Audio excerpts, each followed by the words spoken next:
buy and hold strategy? Hi, I'm Janice Bowles, licensed realtor and co-founder of B Premier Ventures, a real estate development and consulting firm where we buy and beautify distressed real estate, renovate it, and resell for profit. With over 15 years of investing experience, B Premier has extensive knowledge in rural land development, fix and flips, and rental acquisitions. B Premier's current portfolio consists of properties within Florida and Virginia. Our firm's services includes investor project consulting, project management, and group coaching. For more information, visit our website at bpremierventures.com and schedule a complimentary discovery session or subscribe to our email list. It's free.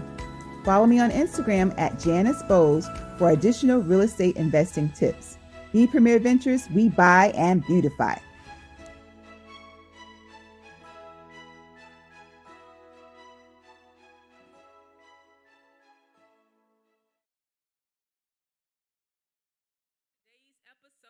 Let's Do It Talk Show.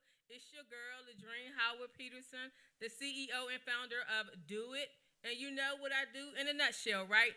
I help to turn dreamers into doers, and I do it from two aspects.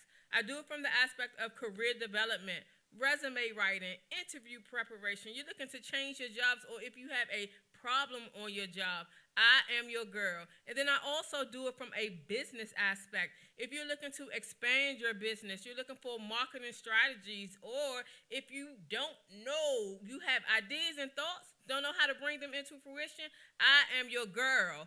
Here on the Let's Do It Talk Show, we were primarily created for entrepreneurs, right? Quickly, we realized that the entrepreneur was an entire person. So we talk about faith, we talk about finances, we talk about the future, and we talk about families and relationships. Today's topic, I'm telling y'all, is so powerful. Many people have found themselves in this place, and the title is Caught Between a Rock and a Hard Place. And basically, it's going to be a one-on-one conversation with me and Joshua Wright. He is a man who is in the middle of his storm and choosing to live right. Story is extremely, extremely, extremely powerful. And it just touched my heart just growing up the way that I did and coming from where I'm from. I know this all too well. But you know what I do before I jump into the show, right? I share and I talk all about my week and my weekends. So the week started off a little bit slow for me. So I have to send shout out to everybody in my family. Love, we lost my aunt. She transitioned. So rest in peace, Aunt Rita Mae Howard. And then I was able to actually shake things up and had the chance to go out for early voting as well as eating crabs with my good Revy Rab and having that good conversation. If you have not already voted in early voting, make sure you do so. If you're looking for some good crabs, Mike's never, ever, ever disappoints. And just like the crabs, the conversation, I don't know which one is the best, crabs or the conversation with my Revy Rab, but I had a good time. And then, of course, so happy to be back in the building of church. So church flow was good on yesterday. Pastor preached a really good word.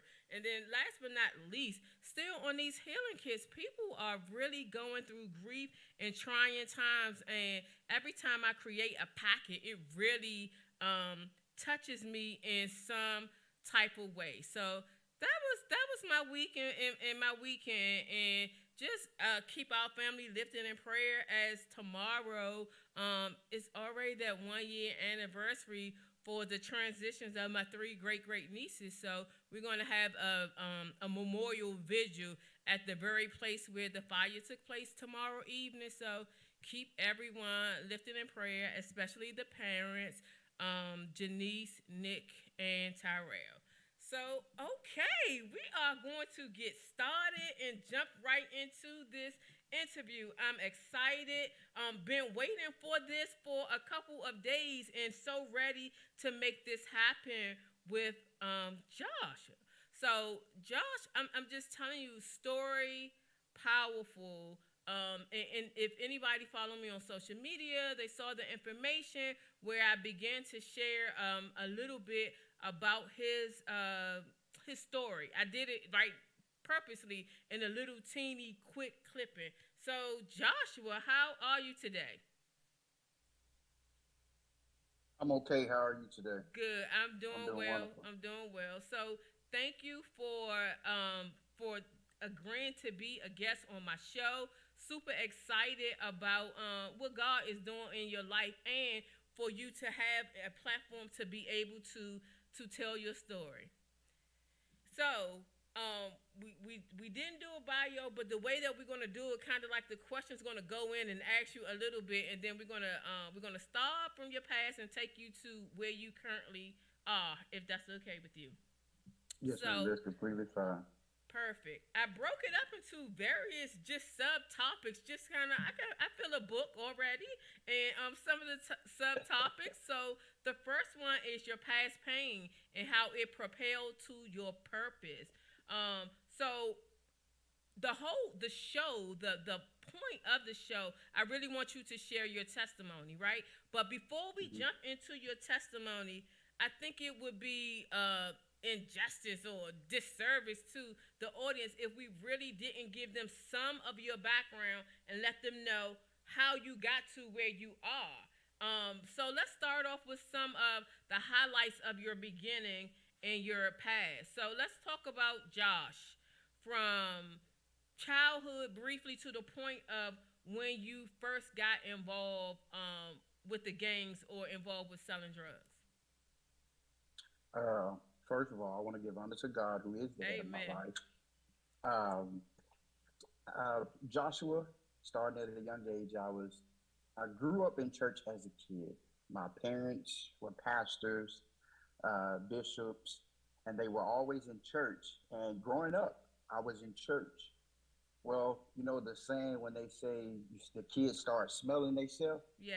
Well, I started smelling myself at an early age, probably about 17, 16. Didn't want to listen to my parents and all that Mhm. stuff. Got out of the church, and well, I was technically in the church, but still living in the world, and got introduced to the drug they call weed initially. You know, I got Mhm. introduced to weed, and when I got introduced to weed, that changed my whole lifestyle. And I just seen friends growing up, you know, constantly having money from doing this and that, and I just like, okay, that's what I want, and that's what kind of drawed me into it was because one of my friends were doing it, and they always had money, had the nicest things and the newer things, and I said I want to do the same, and so that's what kind of drawed me into selling drugs and other type of things of that nature that was not legal. Yeah, and I appreciate your transparency and your sharing of that story. As I said in the intro, like coming where I come from, that story is all too familiar. Like, unfortunately, I grew up with many people who started selling drugs initially to help support their family, rather it being food, and then, like you said, clothing. They didn't want to be picked on for not having clothes and certain type of things. Right. And I'm not saying that the spiraling and the advancement of it didn't come from the flashy cars and the flashy jewelry and things like that, but I'm talking about the root of it and the initial point of how it started. So, although I never personally sold drugs, I can definitely resonate with your story. It's almost like you grew up living around my way to a degree, right? So the one thing that's different is a lot of times I hear people saying the word gang banging, right? Well, I grew up, there were gangs and crews, but they didn't necessarily call it gang banging. So, in the reference of how we use crews and gangs, is that exactly the same as gang banging, or is it something different?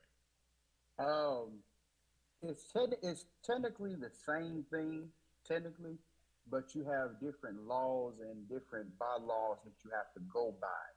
You know, as in you got some that are actually bangers that do all the fighting and handle all the problems. Then you got the ones that just deal with drugs specifically. Then you got some that deal with the other aspects of the game. And you know, my like I said, my enrollment was, you know, involvement was, uh, I was considered. a kingpin. So I was the leader.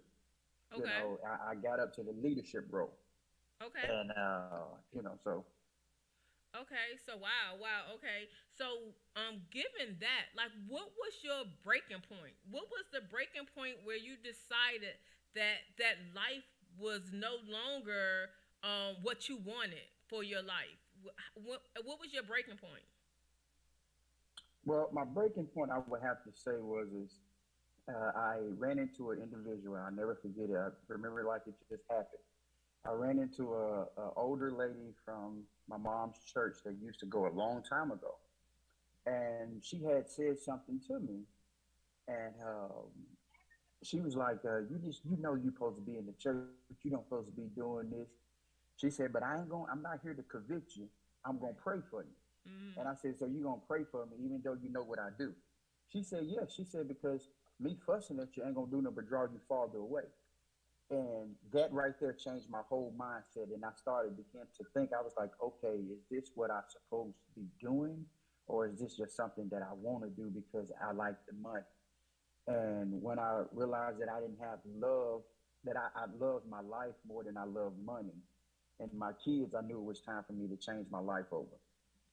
Okay, good. So that kind of like goes into answering one of my questions, because my question that I was had written was trying to figure out, where did your family come along? Like, were you hustling like before and during the time that you had a family, and you quit in the midst of, or was it like in preparation for a child to be born? So what was the staging Uh, of your quitting? well, I started, and well, it was because my wife was actually pregnant with our last child, Okay. and that made me change my life. I didn't want my kids to grow up seeing their daddy live this lifestyle, and then they go to their grandparents' house or aunt's house, and they preaching against the same thing that their dad is doing, and they begin to question things. And I didn't want my kids to see that part of me, and they seen me do some things, but they didn't see me do a lot, and I don't want that was my thing. I didn't want my kids to see it because I didn't want them to do it when they get older. So I knew the only way change was going to start if it started at the head. And so I was the head, and with me being the head, Yes. I have to change first in order for them to accept the change. Yes, I love that. So you pretty much answered my next two questions.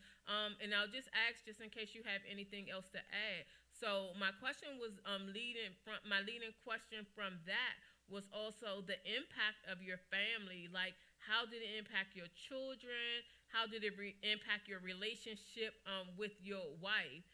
So I love the fact that you already brought up the point that your kids started seeing you, and you knew that, and the whole aspect of, you didn't want, to tell them something different, or them to go over a relative's house and have to hear anything with that. But you answered my question. Is there Mm, anything else that you want exactly. to add? And it was the fact that they were starting to question, why are these people coming to the house at 2 or 3 o'clock in the morning, 4 o'clock in the morning? Why they can't come during the day when the street lights are off? Why Right. they got to come this early in the morning? Why and there was just too many questions, and you know I didn't want to at the time. I didn't want to explain to my kids what their dad was. Yes. And so I was just like, I can't do it. I didn't grow up this way. My parents didn't raise me this way, and I refuse to do my kids the same. As how I'm doing it, I refuse to do them any different than how I grew up. Yes, yes, yes, yes. All right, so I wanted to get that background in, just so that I can understand and anyone who's listening can understand. So let's fast forward a little bit. So we talked about the breaking point, right? So you Mm-hmm. you have that breaking point, but then there's also mindset. So we got to think about the mindset. So as you went through this breaking point, can you recall the first time that you wanted to get back into the game? Like, what were the circumstances that once you left, any temptation or anything that made you want to get back into the game?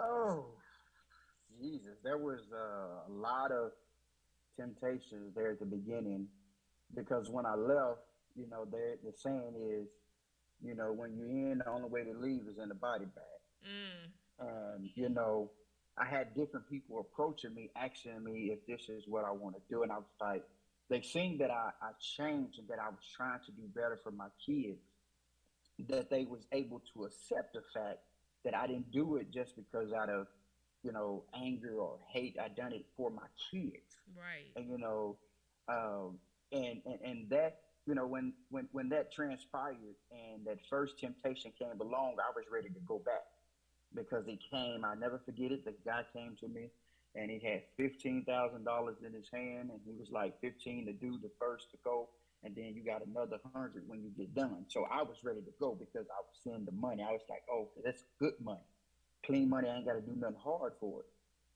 But I knew that wasn't of God, and Mm. if I wanted to change, I had to change completely and let everything go and cut ties.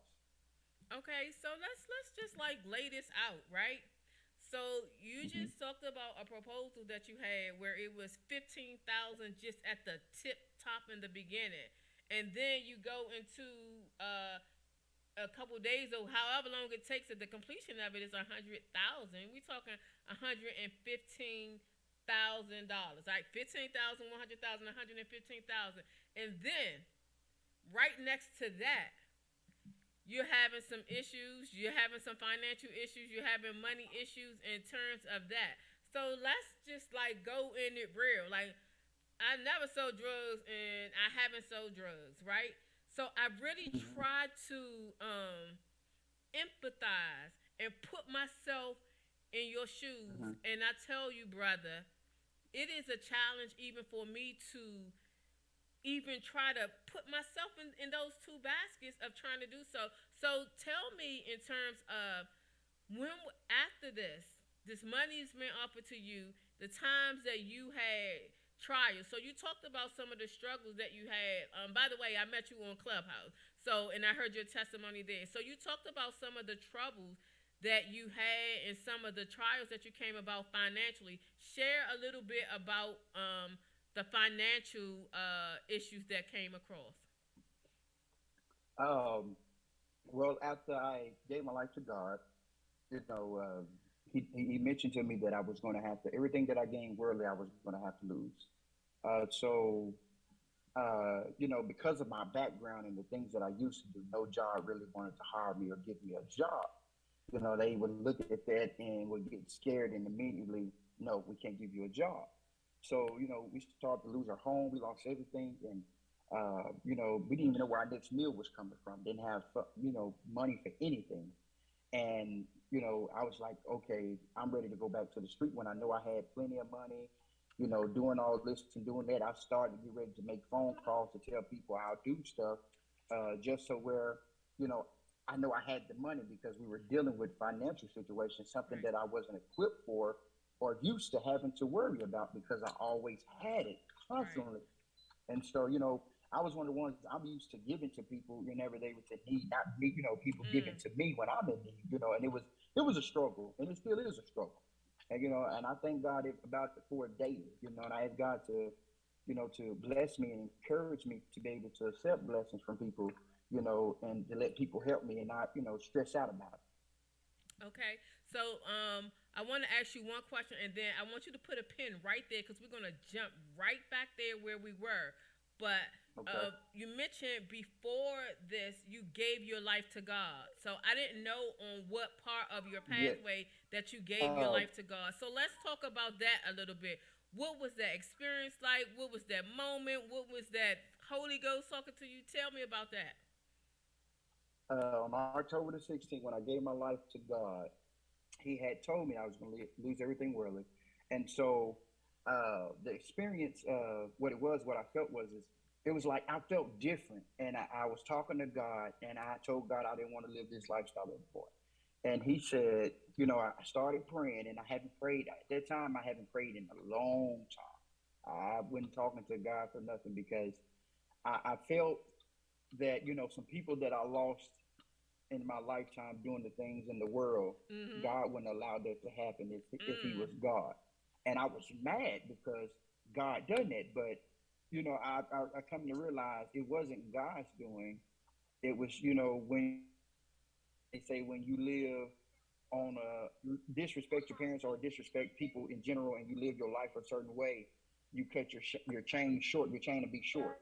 And Mm. you know, I was like, God, I don't want my chain to be cut short. And so, you know, that was really what it was. And I prayed, and He spoke to me, and He said, if you surrender all to me and give your all self to me completely, we can work it out. And I said, okay, God. And on October the 16th, when I told God that I was going to do it, give my life completely to Him, He changed me. I felt different. Um, at the time, I wouldn't cut my beard off. I didn't have a beard or anything. I looked totally different. I just felt different. And Mm. I was like, okay, God, I feel the difference. Now let's make the difference. And that's when things started happening. You know, I got into financial situations, and I just felt like God wasn't, you know, there with me. And He kept telling me, trust me, I got you. You know, don't worry about it. I got you. And you know, I just felt like God was not with me. I felt like, okay, God, if you telling me to trust you and you brought me from my old lifestyle to this, why are you making me struggle to go without, you know, something that I wasn't doing when I was living in the world? So why should I struggle now? And you know, I kept questioning God, and He kept telling me, uh, um, it won't always be like this. I'll fight your battle and just trust me. And I was like, okay, God, you know, I'm going to trust you. And so that's what kind of pulled me to where I'm at now. And I don't want to go too far into the testimony and get ahead. So I'm trying to pause at a certain spot to keep on Right. topic to where your questions is, so I won't get ahead of you. And you're good because that's my next phase is to go. My next phase is to go into homeless and hungry. Right. Like Homeless and hungry. Okay. that's definitely a Uh, part of that's the part like so I'm gonna go ahead and give you the floor with this. So homeless and hungry, right? Not only you but your mhm. children. So if you could describe how you became homeless and you already talked about the conversations that you were having with God, but as you were digging deeper and falling to the point of absolutely no money, not knowing about food, just go on further. So please continue on with your story because this is like the part that is the test. So yes, please proceed Yeah. on. Well, and so, you know, we got deeper into financial debt, struggling, something that like I said, I wasn't equipped for because I didn't grow up that way. And I never dealt with it in my worldly lifestyle. So I kept praying, and I kept saying, God, okay, I need you to make a way. I let the enemy get in my head and tell me to kill myself. He Mm. said, killing yourself was the way out of this. So I said, okay, enemy, I got you. So I went and grabbed two guns out my safe, loaded them up, shot them both. I knew they both was operational. I put one up to the left side of my brain, pulled the trigger. The gun went off, but the bullet sat at the end of the barrel and did not come out. Mm. So I got the next gun, and I tried again with the next gun. I put it under my chin and I pulled the trigger, but the gun jammed and it didn't go off. And I said, "Okay, God, what are you trying to do with me? You won't let me kill myself. So why do you have me here, God?" I said, "What are you doing?" I said, "Why are you having me here?" I was like, "I don't, what is it? I don't understand." I was like, "God, I'm trying to trust you." And he kept telling me, "It won't always be like this. The Lord will perfect that concerning you. Cause sooner or later, it'll turn in your favor. It's turning around for you." And I said, "Okay, God, what are you trying to tell me?" And he kept telling me, "I'll fight your battles. I'll fight your battles if you will only trust me." And I Mm. said, "Okay, God, you telling me to trust you and that you're gonna fight my battles." And I'm like, "Okay, God, I got you, I got you." And so, uh, came around to this year in February when I caught COVID, I was hospitalized. And so when I got hospitalized, I was in ICU. And when I got in ICU, um, things started to happen. My brain shut down, my heart stopped, my kidneys were shutting down, everything was shutting down. And the doctors gave up on me. They wrote out the death certificate. All the doctors signed it, stamped it, everything. They had my family, my kids, and wife come in and see me, crying, boo-hooing, slobbing in tears. Now, one thing that my mom did, she asked the doctor, can she stay in the room Mm. and pray until the mortician comes? Well, she kept praying the entire time. Mm. Didn't even know the mortician came in the room. The mortician came in the room, walked around the table 3 times, touched my left leg, ran up from my ankle to my kneecap, hollered, "Jesus, he is not dead." Mm. Now, Mm. she Mm. Mm. said that, Mm. and my mom never looked up and kept praying. She joined my mom in prayer. They My both God. praying, praying, and crying out. The doctor sitting there looking at them like they're crazy. Well, let me tell you, I sat there in that bed 30 minutes or more, covered up in a white sheet. No ventilator, no nothing. The only thing showing was my feet. Hmm. Glory to My God. God. And so when I say, she said, Jesus, he is not dead. In a Mm. matter of seconds, as they were praying, I sat up in the bed. I started talking, was ready to walk like nothing was wrong with me. And the doctor is standing there in total disbelief. And he said, I don't know what God it is y'all serve or what God it is y'all My praying God. to, but it's a must. I get to know him because if he could do it for a Jesus. person like that, I know he can do it for me. And he said, all my life I was taught that the God that y'all praying to is not real. He didn't exist, but he showed himself to me, to a non-believer. And he said, I'm so grateful. He gave his life to God before he walked out that hospital My room. God. Look at And God. so, and it was just crazy. Him and his wife both actually got saved, to be exact. They both got saved. And he told his wife he didn't believe it, called all the doctors in the room. And he said, now y'all just seen he was dead. We all signed Jesus. this paper that he was dead. But yet, look at him. He's sitting up in the bed talking, sitting on the side of the bed trying to walk. Mm. And they couldn't believe it. So fast forward, and so May came around, and we lost our home when we got out, and I was reminded of what God told me, that everything I gained worldly, I was going to have to lose. So I said, okay, God, I know this is what you said, but I'm not equipped for this. I'm not equipped. I'm not made for this. I can't do this homeless thing. I didn't do it as a child, and I refused to let my kids do it. God said, so you're going to have to make a way. And, and God, I kept praying and praying. I was like, God, I'm trusting you. You're telling me you're going to fight my battle. I need you to fight this one. And Jesus. he kept telling me, it's going to be okay. I got you, son. You trust me now. Don't give up on me. Don't go back. And I just told God, I said, God, I won't go back. I'm trusting you. You told me to trust in you, and you're going to make a way. So that's what I'm doing, God. I'm trusting you. And so, as time went on, we went and looked at an apartment. We were still homeless, didn't know where our next meal was coming from. And we went and looked at an apartment. Didn't know we didn't have the money for it. It was $1,800. And, we was talking to the lady, telling her, she asked what I do. I said, well, I used to be, I got an old background, and, because of what I used to be in the world, nobody wants to hire me now.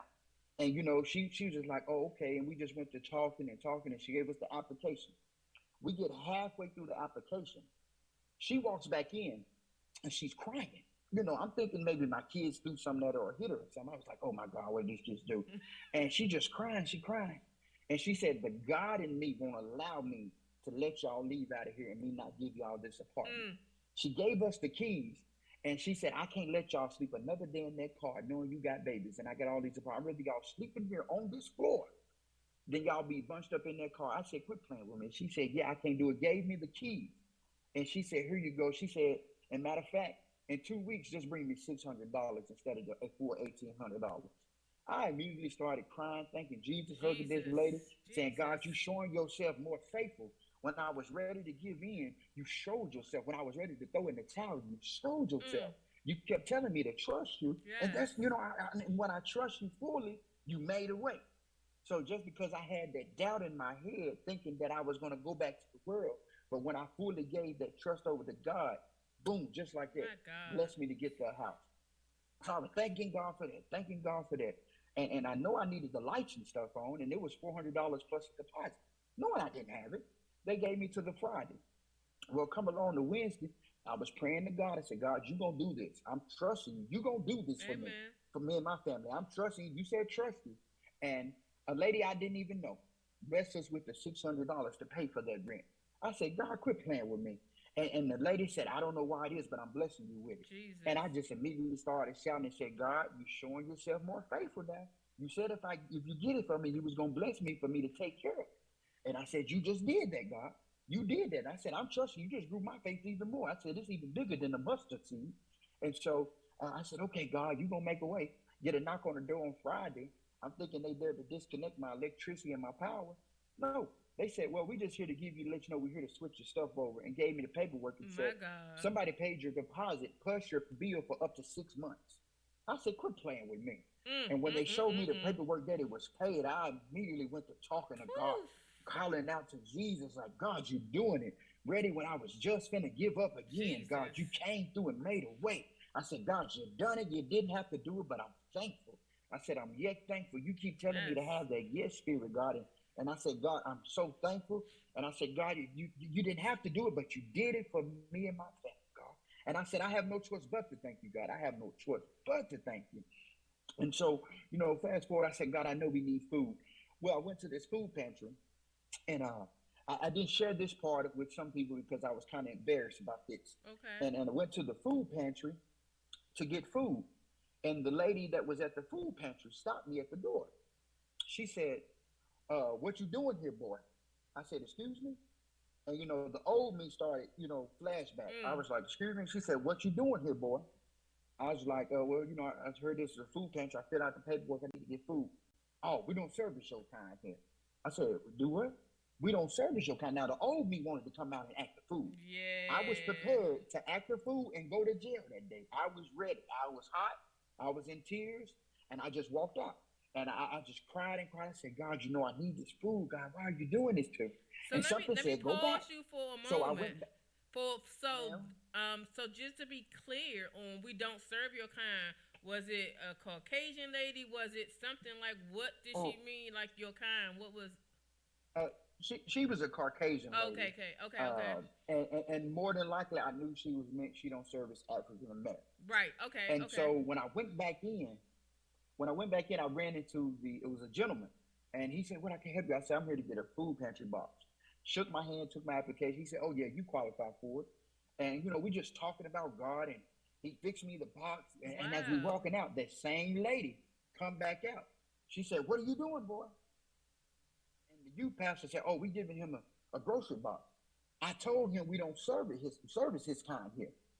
And he turned pink and he looked at me, and she was expecting a reaction out of me, trying to see how I was going to act. Right. And I just started crying again. And I said, God, you know what? I know this ain't of you. And so I set it down and I told her, I said, I'm praying for you. I said, I'm not angry. I said, I'm upset and I'm hurt, but I said, I'm yet praying for you. So as I was leaving, I get a call from an old acquaintance. And this is how I knew God, the devil was really after me. So He was trying to hold pull on. me back Like in. pause, you're moving fast. So you did Okay, my after bad. Sorry. that, like she insulted you and you said, God, I know that this is not of you, so you left the food. I set it down Okay, because okay. she wasn't going to let me. She wasn't going to let me leave without a fight. So I set it down, and I told her I wasn't going to fight with her. And I said, I'm praying for you. I said, I love you though, and ain't nothing you can do Amen. about it. And I and, Amen. and when I said that, she looked at me funny, and she said, "You said what?" I said, "I love you, and ain't nothing you can do about it." And Jesus. so I walked on out the church like nothing was wrong. I kept crying, and I was just boo-hooing and Mm. crying, tears slobbing from the nose, everything. I was upset more than anything. I'm Because I mad said, right God, you now. you brought me here, and I said, you embarrassed me in front of all these people, God. I said, why would you do that to me? I said, now I'm hurt. I don't know if I want to, trust you more. Then I kept saying, you know what? You got me the house. You took care of my electricity. Come on. So God, I really can't be mad. I said, you done enough already. I said, and you gave me life when man said I was dead. I said, you spared me from suicide already twice. So I said, God, if you don't do nothing else, I'm thankful for what you've done already. My God. And so as time go along, I go to leave, and this is where the enemy came in and really tried to get me the best. And he tried his best to get me. And he about had me. Mm. But because of God's goodness and his grace and mercy, he didn't allow it. Come on now. An old acquaintance that was my right hand man in everything that I've done. He called me and he said, "Man, I seen where I know you and your kids need food and stuff, and you ain't got no money. Come pick up this $500."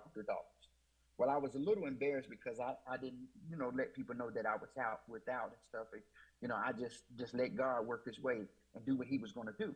So he called me over. He said, "No strings attached." And at first I didn't want to take it because I thought it was drug money. He said, "No, man, no strings attached. This is all you. You don't got to do nothing for it. It's all you." Okay. So I'm thanking God. I'm crying out. I said, "Yes, God, you made the way. You done it for me. Woohoo! You came through for your boy. Ready when I was going to give up again. You made a way and came through."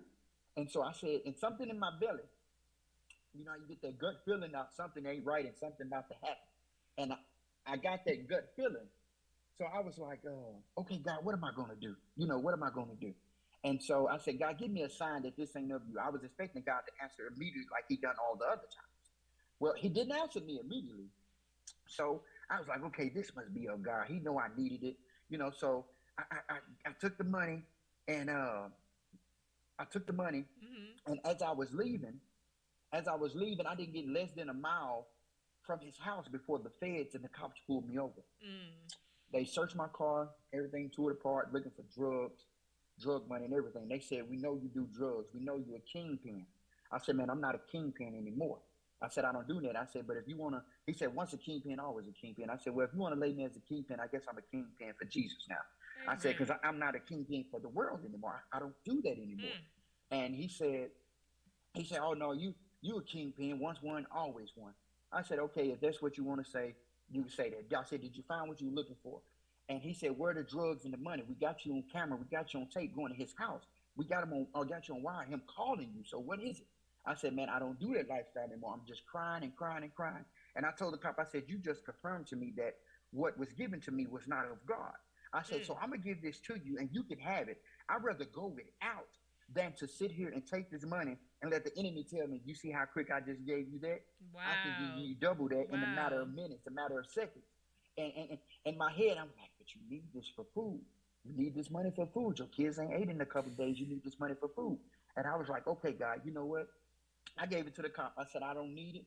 I don't want it." I said, "As much as I need this, I want to keep it, but it's not of God, and I'm going to give it back to you." I said, "You Jesus. can do whatever you want to it." I said, "Am I free to go?" He said, "You're free to go." I'm crying, Mm. boo-hoo with tears, bucket of tears, bucket of tears. And all the whole time I'm crying, God is setting something up. And I said, "God, you know I need groceries." A gentleman I didn't even know, the $500 that I gave back, God turned around and put it on somebody else's heart, and they blessed me with the $500 that I needed to do the things to get groceries and stuff. And I was just like, "God, you showing yourself."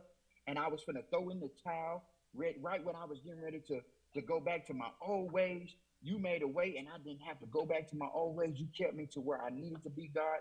And I'm thankful, God. And I thank you so much, God. And I know, God, that if it wouldn't be for you, God, I wouldn't be where I am. And I said, "God," and I just cried, and I just thank God daily, every second, every chance I get, because I know that if it wasn't for Him, I My would not God. be here today. I would be buried 6 feet under in a stone casket, and I just couldn't have that. And God said it wasn't my time. He said, My "I got God. something greater and in store for you, and all I'm asking is you to just trust me and believe in me that I will make it a way for you." And I was like, okay, God, I trust you. I trust you. And just the day before yesterday, I was praying to God, and He said, "All I need from you is a yes." I don't know what it meant. I said, "Okay, God, I'm gonna give you a yes." I said, "You got my yes." And He kept placing in my heart. He kept telling me. He said, "I want you to tell everybody every chance you get. I want you to tell somebody these words." And the simple words was, "Yes, Lord, from the bottom of my heart. Yes, of my soul. Yes, Lord." Whew, So yes, yes. Jesus. So we Oh, my God. I'm gonna talk Mm. about that voice, but let's Whew. go back to the Jesus, five hundred glory. dollars, right? The $500. So I just met you last week, and I met you on Yes, ma'am. Clubhouse, right? Correct. So on Tuesday, to be exact, Clubhouse going in was supporting prayer group. You did not say a word, but a young man came on Mm-hmm. and shared a similar story, somewhat related to gang banging and that sort of thing in his prior life. You didn't Mm-hmm. say a word on there, but the next day Correct. you came on the call and you opened up the call, right? You opened up your line. You came up on the stage. That's when you blessed the entire room because you gave your testimony about the $500. And I'm telling you, I and everybody else witnessed God making a way like immediately because you talked about this $500 that you had just now put on the top of the sheriff or the Fed's car and say, "I don't want this money." And you are on the phone, not crying, but pleading, like, "Y'all, I just gave this money back, and I don't know how my kids gonna eat." Somebody came into the clubhouse room. My God. Somebody came into the clubhouse room and was like, "What are we talking about? What's going on?" I heard the latter part of this man's story. Is he talking about years ago? And we were like, "No, he's talking about yesterday." And And that man came in the room within minutes in that time and said, "Oh, me and my wife want to bless somebody through our ministry. Like, what do you need? Like, yeah, we'll give him that $500." And he made the transaction. But let's even go a little bit further. At the same time, I was privately in your inbox, right? And God Yes, was just ma'am. like, bless his children, bless his children, bless his children. So I'm like, how many children do you have? You know, we have our little running joke now because you send me back your age. I'm like, your kids that age? But anyway, it was just that whole thing with your story of blessings on top of blessings on top of blessings on top of blessings. And then, so my next piece was like God's grace. So in my ear, all the time, all this week, it's been Bless Me by Kirk Franklin. And just saying, like, God, just bless me so that I can bless other people. So let me tell you, that very song just hit me for you at that time when you were in Facebook. You did not know Shawnee, who is on the line right now. You did not know Shawnee, who was on the line praying and crying as we're in the preparation for the visual of my great nieces and her great nieces on tomorrow. You did not even know the connection there. And you immediately, in the midst of what was going on, you broke down and you prayed and you started singing to her, not knowing that the ripple effect was for me, my family, and everyone else. So, Josh, you just have no idea of how much that time, that moment that I spent with you, that I connected. And I don't connect with everybody. I don't connect with everybody. So I'm so thankful that I was able to see that portion of your life played out. How you say, I need this, somebody gave that to me. I need this, the lady gave me the key. I needed this, somebody paid my utilities. That last part of you, that $500, I saw like within 2 days. It was the morning when you talked about it, not even 2 days. You were on the call, you didn't say anything. It was like as soon as you said it, this brother came into the room and was like, what? Hey, let me get that. Man, my wife was looking to bless somebody. So I know that God is going to bless you, but we cannot like move on to this story without talking about your voice. So I want you to finish up your story of where you were going about yesterday and what God told you. But man, we got to talk about your voice. And one thing in particular, me and my producer, man, when I sent him your song, Hold Me, and Mm-hmm. he was like, what? I kept on saying, no, you got to listen to it first.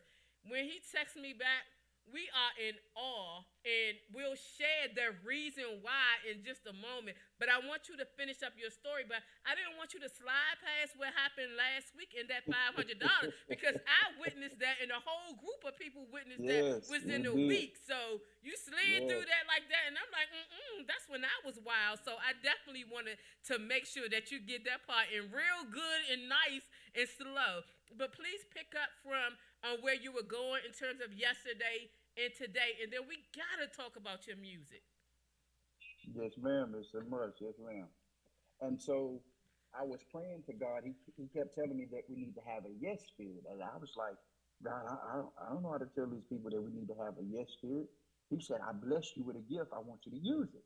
And I was like, God, am I good enough? And he said, I want you to tell people yes. And so he put that song in my heart. And I said, God, I said, what is it? He said, I want you to tell people yes. And I was like, okay. And he kept saying, yes, Lord. Yes, Lord, from the bottom of my heart to the depths of my soul. Yes, Lord, completely yes. Jesus. My soul says yes. And I was like, okay, God, I'm going to tell people. I was like, God, hopefully they understand what it is. And I said, God, you're going to make a way. And he kept just telling me, just tell the people to say yes to the Lord, and they will understand. He said Mm, if they connected with me, they will pick up on what it is. We need a yes in this day and time. And so man. that's what he had put on my heart just 2 days ago. Well, not even 2 days. Yeah, 2 days ago. Man, listen. Hey, we definitely gonna stay connected because God like is covering you and blessing you and using you. Like your story is amazing, my brother. From the death certificate being written out, from the you trying to commit suicide and the bullet getting stuck, from the money, the equal amount that you need just being there, and then the the things that you were faced with, right? Where you could have took different reactions, but you were like, no, God, no, God, and God would let you know when it was of Him. Your story is powerful. I'm telling you, all the little subtopics that I wrote, I'm gonna send them to you because those are the chapters of your book, man. I'm so serious with you. But your song, all right? So I went to your Instagram page and listened to. Oh my God, I spent like the night listening to all of your music. But then I went to Apple Music, where you were directing people. Oh my goodness! So we can bring you back on to talk about Use Me, and you can touch upon that. But like in the time that I had remaining, let me just tell you, Hold Me. I I'm telling you, I have been replaying that song over and over and over and over and over again. So when you sent me the other song earlier, it was like, which songs have you been listening to? One of them wasn't it, but it was Use Me and Hold Me. I sent it to my producer to say, hey, instead of commercial, we're going to play this tip. We're going to let this play for a minute. And Marcus, if you can cue this up for a minute. When I tell you, when I sent it to him, I said, Marcus, listen to this song. During the time when my mother had transitioned and my sister was in a hospital, during the middle of that time, which was December 2020, January 2020, Keelante Gavin has a song called Hold Me Close. That was my song that I listened to and it got me through. When you sent me your song, I was like, wait a minute, this is he with? When I looked at the date of your date was out way before Galante Gavin's song even came out. And when I sent Mm-hmm. it to you, you was like, who? What? I was like, are you connected with? You was like, what are you talking about? I don't know. Like, what song? And when I sent you the song, you said you listened to it and you had never heard of it before today. When I sent it to Never heard it till Marcus, today. I said, Marcus, what song does this make you think of? And he was like, you know, it's like Gavin. And I said, Josh never heard the song before. We were wild. The similarities of the song, it is different, right? But the similarities and the main piece of that wording, hold me close. And then there's even a portion where it says, Lord, whatever you do right now, or if you're in the season, somewhere along that line, Marcus and I were like stunned going back and forth. So, brother, look into that. I don't know. So he might. Oh, That that that song was wrote in my darkest hour. Actually, I had just tried to commit suicide, wow. and that's when I tried to commit suicide. That's when God really was working on me, and he was like, go sit at your keyboard. I was like, God, I ain't played the keyboard in so long. God, I said, I don't even know how to play this thing, and so um, I called a cousin that had one. I said, man, let me borrow your keyboard. And I went and got his stuff and I set it up in the garage at the time I had. And I set it up and I was just sitting there. I said, God, why you want me to play? I said, I don't even know how to Mm, play. I don't even remember my keys. And I just started playing and the words just came out. And, while I was sitting there doing it, my cousin was in there and he was recording. And, he crying the whole time. And when I got down, I said, boy, what you crying for? He said, cuz, you got to record that. And he's like, we got to go to the studio now. So it was almost midnight. mm. And we left and drove 2 hours away to another studio in another state just to record that song. And I was like, okay, cuz I'll do it. And at the time, I really didn't understand it. So I knew God was working on me and dealing with me. And so after I done it, sung it and recorded it, it brought me in tears. I said, God, I said, I want you to just hold me close. I said, you don't understand. Whatever you do in this season, I need you to bless me. I want you to bless other people, God, but I specifically need you to bless me. And when I say, oh my God, it was just God started showing Himself. Look, itty bitty little things start just coming where God was favoring me in, and as far as in like things that I didn't know, God was giving it to my mind. And I was like, okay, God, you know, I think I can handle this. I can handle this. You brought me through the suicide not once but twice. You stopped the gun not once but twice. So I said, it's only right that I continue to serve. And so that's where that song came. I was in a dark place. That's when I was fighting if I wanted to still serve the world or serve God at the same time. And so My God. that song, them lyrics, it came from deep. I'm trying to tell you, those were the words. Marcus, can you play just a snippet of that? This is your season for your breakthrough. Whatever you're going through, just know that God is on your side and He's watching. He's watching you, so don't you cry. Just hang on, my friend, and watch the Lord see you through it. Just hang on and watch the Lord see you through.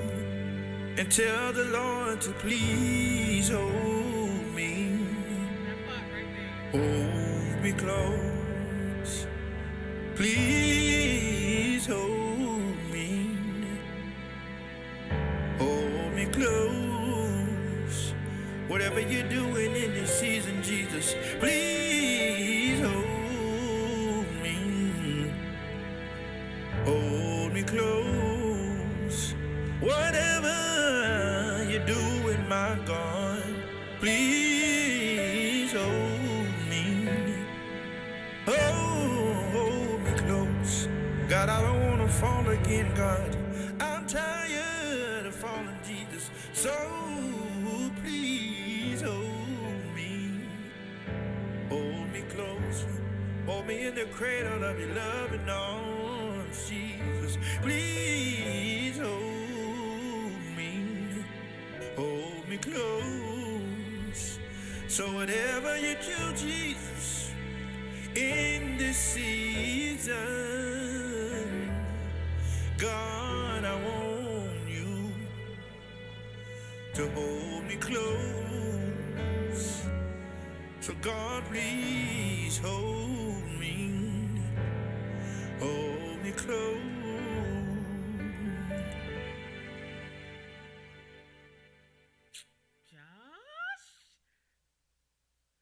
Josh? I tear Josh, myself Josh, up with Josh. that.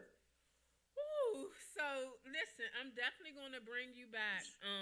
Wanna go through, use me, and then the other track that you sent me today, I didn't get a chance to listen to it because it was just before the show. I didn't see that one on Apple Music. But like to close out the show, can you please tell everyone where they can find your music, and also I really want you, although I'm gonna bring you back and you can really hone in, we can break it down, but I want you to, if you had an audience of gangbangers, right? People who are in that life, and you wanted to share a message, what would that message be to them?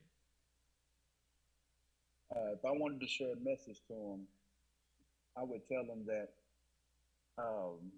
Is it okay? Do you hear loud, funny noise or something? I'm good on my end. Oh, okay. It's just like a loud echo. I'm sorry. Um, what I would tell them if I was in a room full of gangbangers, I would tell them that as quick as you can have it, God can take it away. Amen. What's the things that you want, God got even greater. Mm. That little $100,000 that we think is good and we love, God can multiply it by 10 times. All it takes is just a little bit of faith of a mustard seed. We don't have to be out here on the street giving the people what they say as African Americans or whatever race they are. We don't have to be what they say we are. We can be greater. So let's change for the greater good for our kids, and the kids that's coming after us. We don't want them doing the things that we're doing. Just imagine if your daughter or son was doing the same thing that you were doing. If they were doing with the same exact thing that you were doing right now, how would you feel? You would be upset and heartbroken.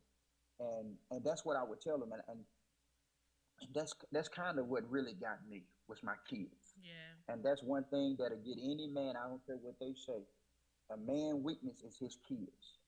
Yes. And if you can get to a man by letting him know that what he's doing can affect his kids, that'll change that whole man mindset. Because that's what it took for me, was knowing that what I was doing was affecting my kids, and that made me want to change for the greater good. Amen. And you keep on doing what you're doing. You're definitely a blessing. Our exchange of text messages keep a smile on my face. And I know that this. Listen, we're gonna pause right here. We're gonna have a part two, and also what we're gonna do in that part two. So we're gonna dig deeper into that. But I also want to share your music. Your voice is amazing. Your voice is amazing. So please tell people how they can connect with you and definitely how they can find your music. I have a album out on Apple Music called Power, and it's just two songs called "Use Me" and "Hold Me," which the one that you guys just heard. I have different songs on, covered songs on YouTube, and on TikTok. Josh Wright 5, I think, on TikTok or something like that. But it's Josh Wright 5. Yeah, Josh Wright 5. Thank you. Josh Wright 5 on TikTok, and you can follow me on Instagram, official Joshua Wright Music. Um, Here lately, I've been trying to post an encouragement video every day of singing of music just to encourage somebody, because you never know, the little things that you say in that song could touch somebody and encourage them at the same time. Um, Spotify, I believe I'm on Spotify. Um, what else am I on?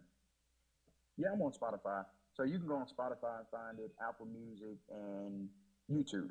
Okay, great. So definitely, and send me your information. I'll drop it in this actual feed so that people can connect with you. But then you'll come on next week. We'll go through and we'll actually decipher some of your songs. Cause "Use Me" is an. I'm trying to tell you, I was on Josh all weekend long when I was getting my hair braided. I had it turned up in my ear on replay. Lyrics are amazing. Josh, God bless you. And may you continue to put your trust in God and surrender everything so that He can continue to use your life for His glory. Your story is amazing. Your humbleness, your everything about you, your transparency. I really just vibe with you. And I like that you are a messenger for God. So thank you so much for being on the show. And as mentioned, I'll connect again so that we can come up with the follow up and get the music lined up so that we can just go through and decipher the lyrics of your other two songs. God bless you. Yes, ma'am. God bless you, and I thank you so much for having me on your platform. I really do appreciate it. It was a great opportunity to share my testimony and tell people about my lifestyle and try to help bring people closer to Christ. Oh my God. Thank you so much. So, you guys, oh my God, I'm almost speechless. Not quite, but almost there. Josh is amazing. And so many times we think that we have to be at a certain point in our life or a certain position to be a representation for God. God uses everyone. Like, I'm not even going into it, but the whole trickle effect of while I'm in his inbox trying to bless him, somebody else coming to the clubhouse and totally wipes out the amount that he was in debt or looking for. Then he, in turns, just right after that, prays for my niece and sings a song for the covering of everything that we're facing. Man, can nobody tell me that God's orchestration isn't everything that we need, and always amazes me. So Josh will be back on. Y'all go on Apple Music, Spotify, or YouTube, and follow him on Instagram as well, the official Joshua Wright Music.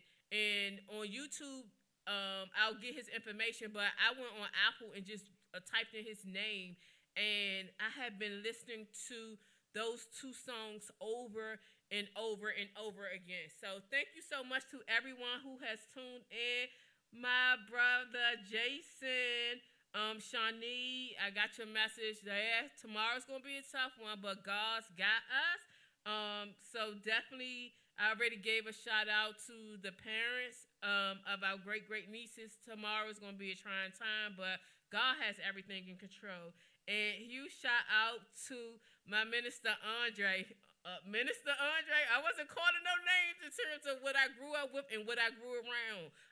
But you definitely could have been side by side with witnessing and experiencing and all the various things that we have gone through. But it just took me back when I heard his story of understanding like why people get into various things. But thank you all so much for tuning into the show.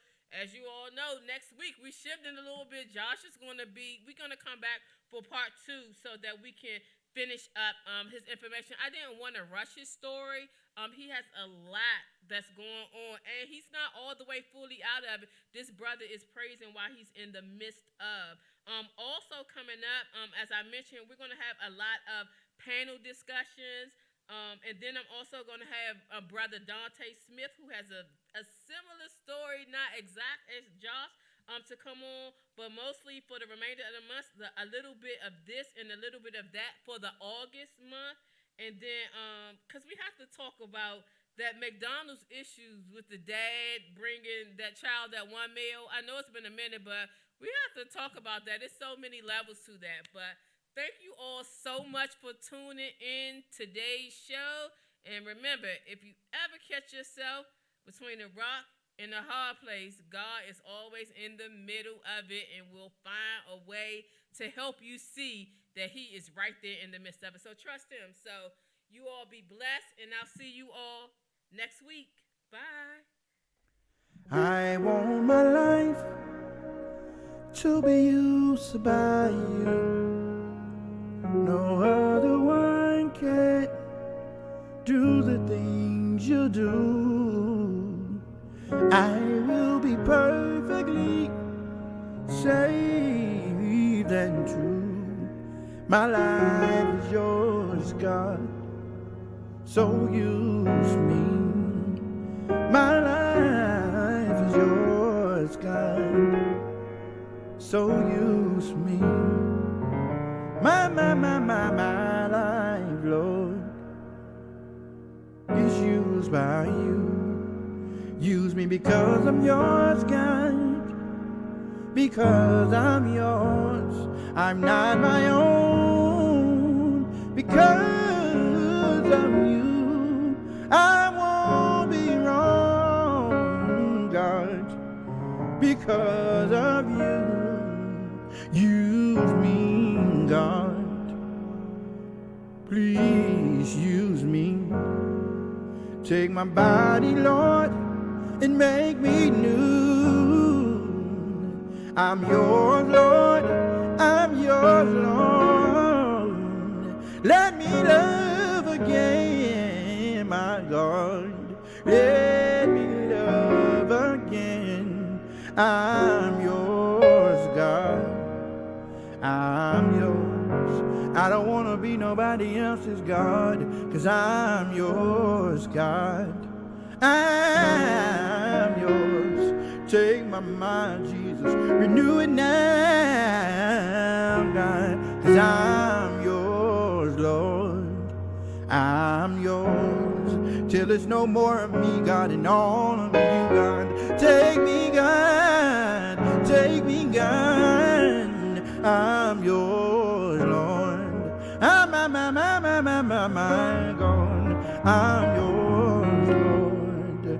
I want my life to be used by you.